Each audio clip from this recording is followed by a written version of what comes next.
ఆదేశాల మేరకు ఈరోజు ఓపిరెడ్డి అన్న గారి ఆధ్వర్యంలో వైఎస్ఆర్సీపీ పార్టీ ఆఫీస్ దగ్గర ట్రేడ్ యూనియన్ కార్యక్రమం ఘనంగా నిర్వహించడం జరిగింది. ముందుగా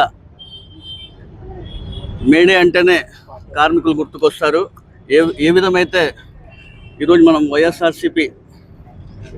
కాంగ్రెస్ పార్టీ ట్రేడ్ యూనియన్ నాయకులు కావచ్చు, కార్యకర్తలు కావచ్చు, కార్మికులు కావచ్చు, అన్ని వర్గాల కార్మికులకు అందరూ కూడా ముందుగా నేను మేడే శుభాకాంక్షలు తెలియజేస్తున్నాను. ఏ విధమైతే వాళ్ళు కొన్ని కార్మికులు సంబంధించి కొన్ని ట్రేడ్ యూనియన్లు ఏర్పాటు కావడంతో 1920లో అప్పటి నుంచి కార్మికులు ఒక ట్రేడ్ యూనియన్లు ఏర్పాటు కావడం సంబంధించి ఇంకా ఎక్కువ వాళ్ళకి చైతన్యం కూడా కలగడం జరిగింది. గతంలో మనం చూసుకుంటే జగన్మోహన్ రెడ్డి గారు కూడా కార్మికులకు ఏ విధంగా అండగా నిలిచిన విషయం కూడా మనం చూసాం. అప్పుడు మనం చూసుకుంటే ప్రభుత్వ ఉద్యోగాలు సమానంగా ఆర్టీసీ కార్మికులకు నిలిపిన ఘనత జగన్మోహన్ రెడ్డి గారిది.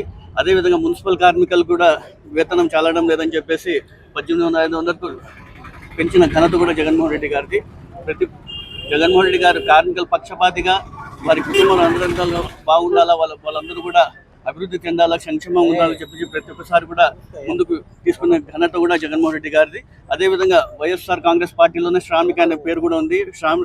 శ్రామిక అంటే కార్మికుల కోసం ఏ విధంగా నిలబడిన విషయం కూడా ప్రజలందరూ ఒకసారి గమనించాలా. రాబోయే రోజుల్లో కూడా ప్రజలందరూ కూడా ఖచ్చితంగా జగన్మోహన్ రెడ్డి అండగా నిలసాలని తెలియజేసుకుంటూ ఎంతో పెద్ద ఎత్తున ఈ కార్యక్రమం